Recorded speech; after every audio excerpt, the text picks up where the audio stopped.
శిలువ చెంత వినబడ్డ 7 మాటల ధ్యానాంశాలకు స్వాగతం, సుస్వాగతం.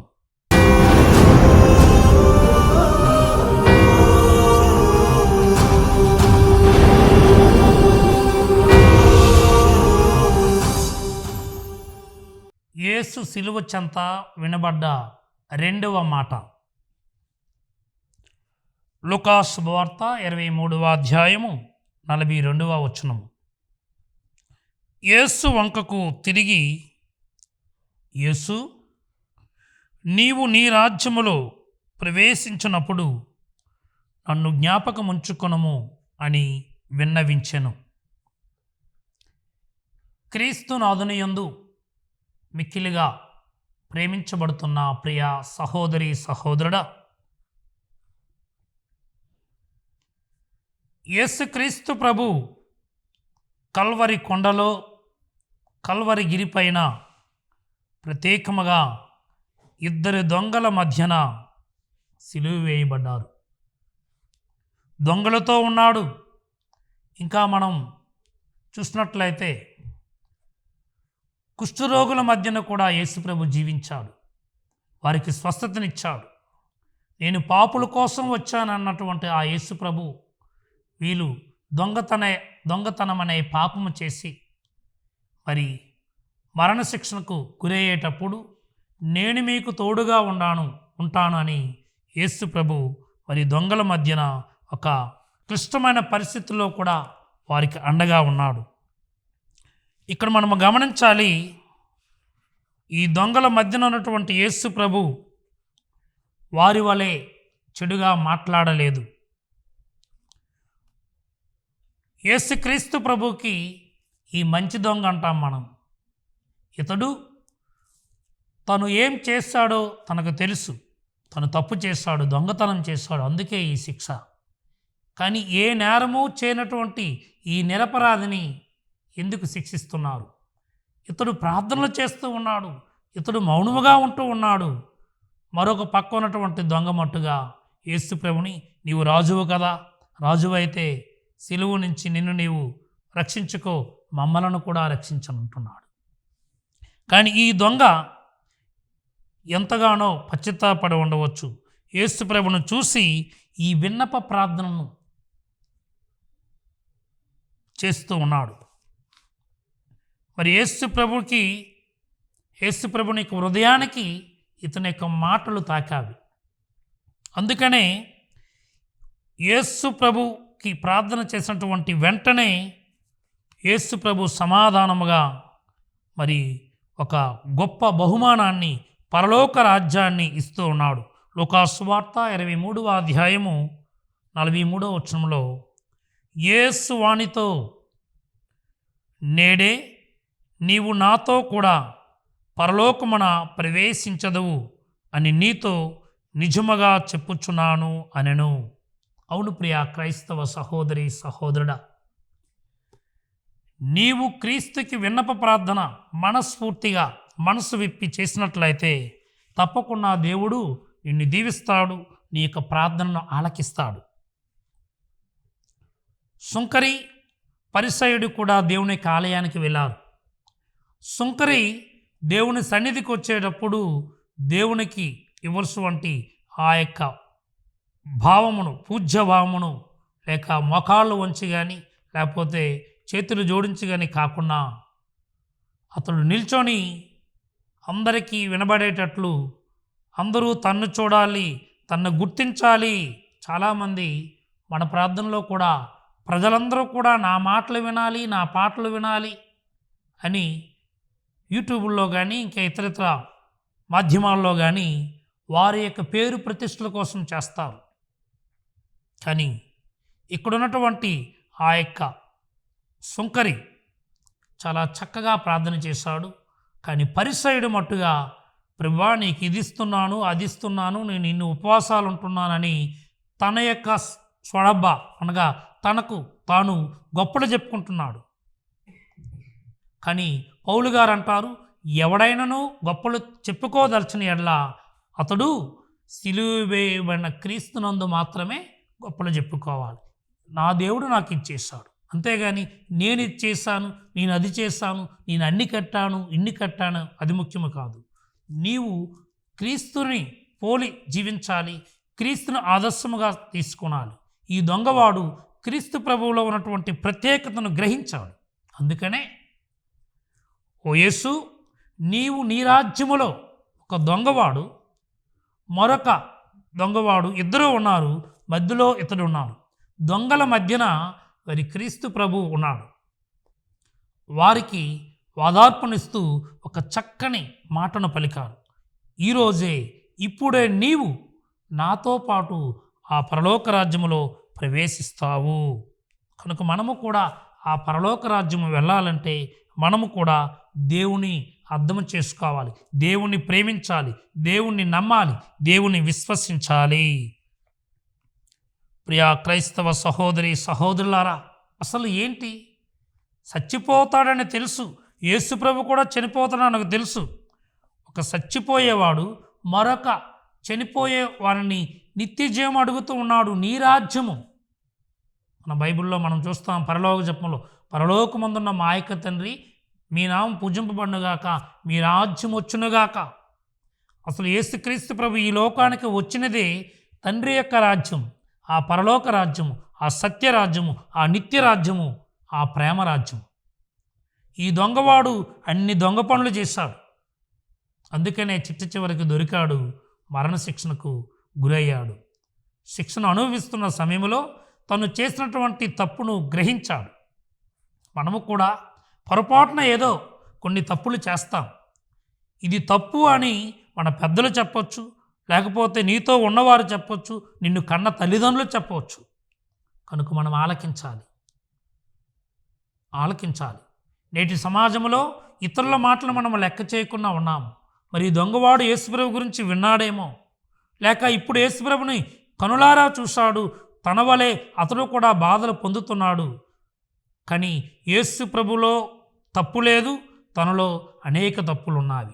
తన తప్పులను తెలుసుకొని అతడు నీతిమంతుడు, అతడు మంచివాడు, అతడు దేవుని యొక్క కుమారుడని తెలుసుకొని, ఓ యేసు, నీవు నీ రాజ్యములో ప్రవేశించినప్పుడు నన్నును నీ రాజ్యములో జ్ఞాపకముంచుకొనుము. కనుక ప్రియా క్రైస్తవ సహోదరి సహోదరులారా, మనము యేసు ప్రభుని యొక్క బోధనలను మనం జ్ఞాపకం చేసుకోవాలి. యేసు ప్రభు ఏ విధముగానైతే తన యొక్క తండ్రి యొక్క చిత్తాన్ని అక్షరాలా పాటించున్నాడో, మనము కూడా మన యొక్క అనుదిన జీవితములో ఆ యొక్క క్రీస్తు ప్రభుని యొక్క వాక్యాన్ని ధ్యానం చేస్తూ, ప్రార్థన చేస్తూ, ఆ మంచి దొంగవాడు ఏ విధముగానైతే తను దొంగని తెలిసినప్పటికీ దేవుని దగ్గర ప్రాధేయపడ్డాడు. మనము తగ్గించుకోవాలి. తన్ను తాను తగ్గించుకున్నవాడు హెచ్చింపబడును, తన్ను తాను హెచ్చించుకున్నవాడు తగ్గింపబడును. కనుక మనం హెచ్చించుకుంటే మనము తగ్గించుతాం, మనము తగ్గిపోతే దేవుడే మనల్ని హెచ్చిస్తాడు.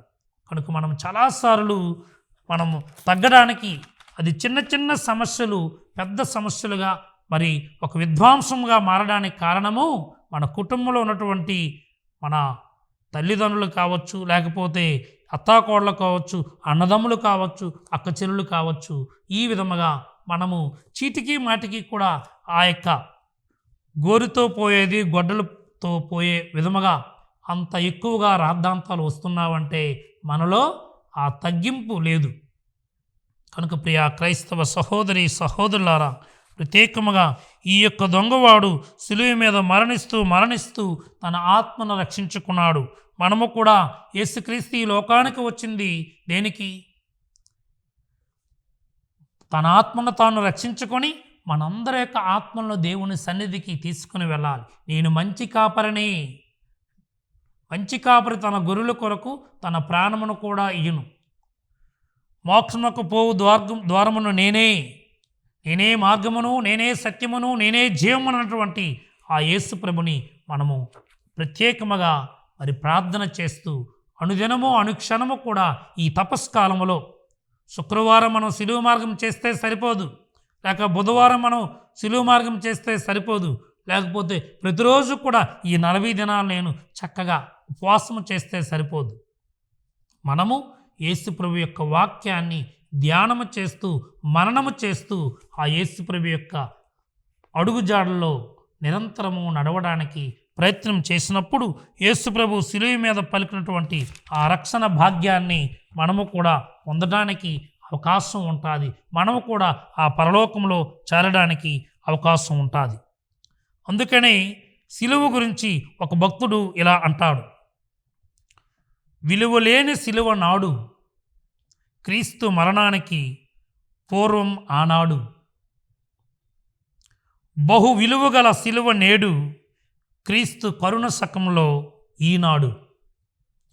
అశుభం ఆనాడు, శుభప్రదం ఈనాడు. కపాలం ఆనాడు, కరుణ భూపాలం ఈనాడు. మరణానికి ఉరికొయ్యలు ఆనాడు, మోక్షానికి నెయ్యం ఈనాడు. ద్వేషానికి ప్రతీక ఆనాడు, పూజ్యానికి మైత్రి ఈనాడు.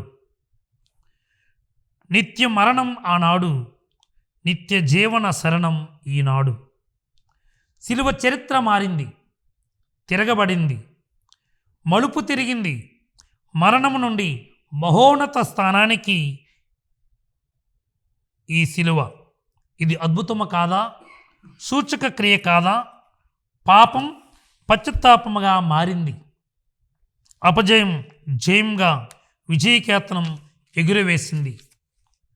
శోకం, శాపం, క్షోభం, సంక్షోభం, మనస్తాప ప్రస్థానంలో విమోచన గీతం పాడింది. నీచులు సత్శీలురైనారు, నీతిమంతులైనారు, క్రూరులంతా సాధువులైనారు, గొర్రెపిల్లలా మారిపోయారు, జాలరులు మానవ జాలరులైనారు. పాపి రక్తం క్రీస్తు రక్తముగా మారింది. అశక్తులు శక్తివంతులైనారు, పిరికివారు సిలువనెత్తుకున్నారు. శరీరులంతా ఆత్మానుసారులై క్రీస్తు రొట్టిగా మారారు. నిశ్చేష్టులు క్రీస్తు రాజశేఖరులయ్యారు. పాస్కా క్రీస్తు పాస్కా అయింది, గుడ్ ఫ్రైడే అయింది. మానవుల మరణదినం అని అది ఏ రోజైనా గుడ్ ఫ్రైడే అవుతూ ఉంది.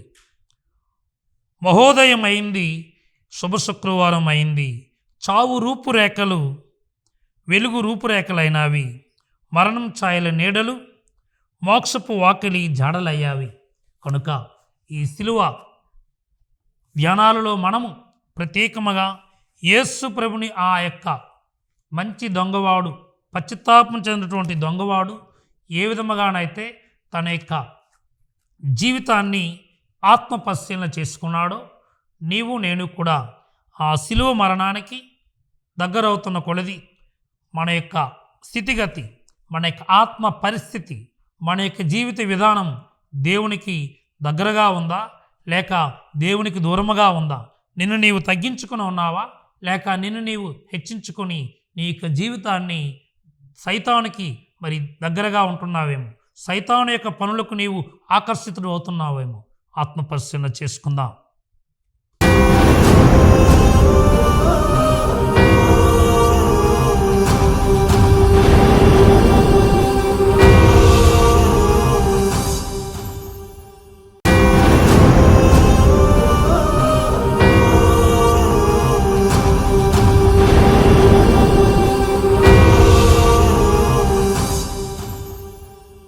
అప్పుడు పిలాతు తాను ఏమియూ చేయజాలనని ప్రజలలో తిరుగుబాటు రాగలదని గ్రహించి నీటిని తీసుకుని వారి ఎదుట చేతులు కడుగుకొని, ఈ నీతిమంతుని రక్తము విషయమున నేను నిరపరాధిని, అది మీరే చూచుకొనుడు అనెను.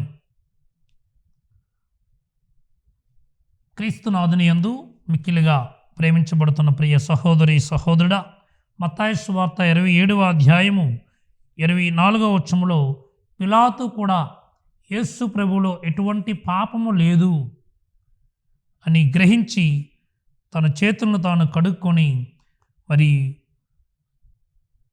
యేసు ప్రభుని మీరే మీకు ఇష్టం వచ్చినట్లు మీరు చేసుకొనండి అని తను తప్పుకున్నాడు. అక్కడ ఉన్నటువంటి ప్రజలు మత్తయి సువార్త 27:25 వచనంలో ఆయన రక్తము మాపై మా బిడ్డలపై పడునుగాక అని వారందరూ కేకలు పెట్టారు. మరి అప్పుడు అక్కడ మరొక దొంగ ఉన్నాడు. అతడే పేరు గడించినటువంటి బరబ్బను.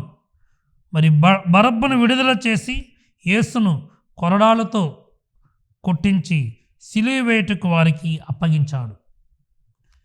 ఈ బరబ్బ అనే వాడు బందిపోటు దొంగ అనే పేరు ఉంది. అక్కడ గమనించండి, బందిపోటు దొంగను వారు విడుదల చేయమన్నారు. మీరు నా యొద్దకు రండి, నేను మీకు విశ్రాంతినిస్తాను, నేనే జీవాహారమును అన్న యేసు ప్రభుని, ఆ పుణ్యపురుషుని వారు మరణానికి గురి చేశారు. ఇది మానవ నైజం. ఆనాడు ఈనాడు కూడా మనం ఎక్కువగా మంచి చేసిన వారిని కష్టాలకు గురి చేస్తాము. అదే చెడు చేసిన వారిని హీరోలుగా ఏదో పెద్ద ఘనకార్యం చేసినట్టుగా వారిని వెనకేసుకొస్తూ ఉంటాం. ప్రియా క్రైస్తవ సహోదరి సహోదరులారా, ఏది ఏమైనప్పటికీ ఇది దేవుని యొక్క చిత్తము. యెషయా గ్రంథము 53వ అధ్యాయము 12వ వచనాన్ని మనము ధ్యానం చేస్తే, అతడు తన ప్రాణమును అర్పించెను, దుష్టుడుగా ఎంచబడెను, పెక్కుమంది దోషములను భరించి వారి పాపముల పరిహారము కొరకు విజ్ఞాపనము చేసెను. కనుక నేను అతనిని గొప్పవానిని చేయుదును, అతడు గనులలో ఒకటిగా పరిగణింపబడును. అలానే మరొక వచనాన్ని మనము చూస్తే, యెషయా గ్రంథము 53వ అధ్యాయము 12వ వచనాన్ని, మనకు రక్షణ కావాలంటే మరి క్రీస్తు ప్రభు మెస్సయ్య లోకరక్షకుడు బాధలను అనుభవించాలి.